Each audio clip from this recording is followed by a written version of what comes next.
नमस्कार दोस्तों।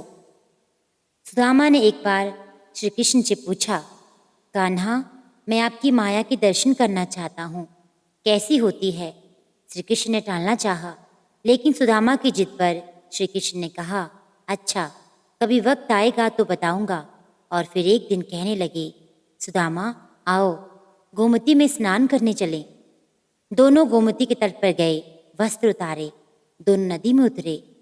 श्री कृष्ण स्नान करके तट पर लौट आए, पीताम्बर पहनने लगे। सुदामा ने देखा कृष्ण तो तट पर चला गया, मैं एक डुबकी और लगा लेता हूँ। और जैसे ही सुदामा ने डुबकी लगाई, भगवान ने उसे अपनी माया का दर्शन कर दिया। सुदामा को लगा गोमती में बाढ़ आ गई है, वे बहे जा रहे हैं।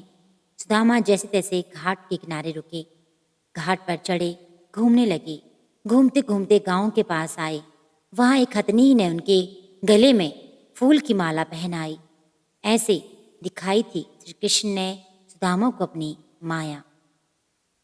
सुदामा हैरान हुए, लोग इकट्ठे हो गए। लोगों ने कहा, हमारे देश के राजा की मृत्यु हो गई है। हमारा नियम है, राजा की मृत्यु के बाद हथनी जिस भी व्यक्ति के गले में माला पहना दे वही हमारा राजा होता है। हथनी ने आपके गले में माला पहनाई है, इसलिए अब आप हमारे राजा हैं। सुदामा हैरान हुआ, राजा बन गया। एक राजकन्या के साथ उसका विवाह भी हो गया, 2 पुत्र भी पैदा हो गए।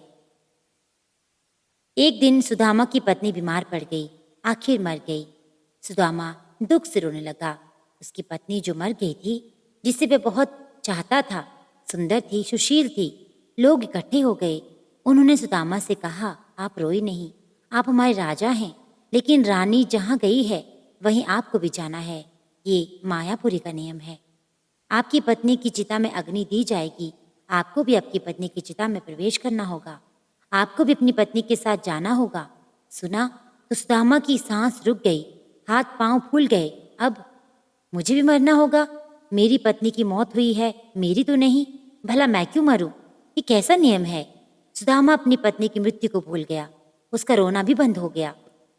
ऐसे डूबे हुए चिंता में अब वह स्वयं की चिंता में डूब गया।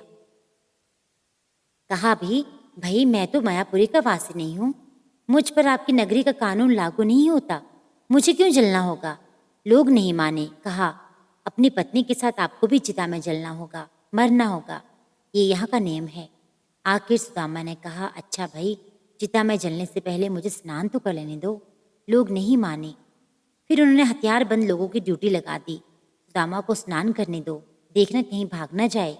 रह रह कर सुदामा रो उठता। सुदामा इतना डर गया कि उसके हाथ पैर कांपने लगे। वे नदी में उतरा, डुबकी लगाई और फिर जैसे ही बाहर निकला तो उसने देखा माया नगरी कहीं भी नहीं।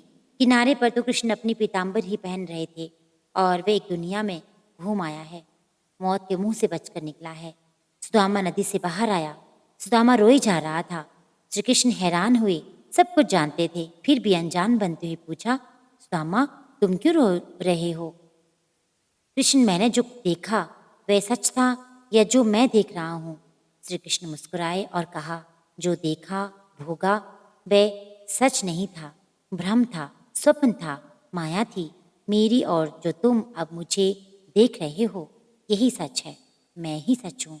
मेरे से भिन्न जो भी है वह मेरी माया है, और जो मुझे सर्वत्र देखता है, महसूस करता है, उसे मेरी माया स्पर्श नहीं करती। माया स्वयं का विस्मरण है, माया अज्ञान है, परमात्मा से भिन्न है। माया नर्तकी है, नाचती है, नचाती है, लेकिन जो श्री कृष्ण से जुड़ा है वह नाचता नहीं, भ्रमित नहीं होता, माया से निर्लेप रहता है। वह जान जाता है कि सुदामा भी जान गया था। जो जान गया वह श्री कृष्ण से अलग कैसे रह सकता है?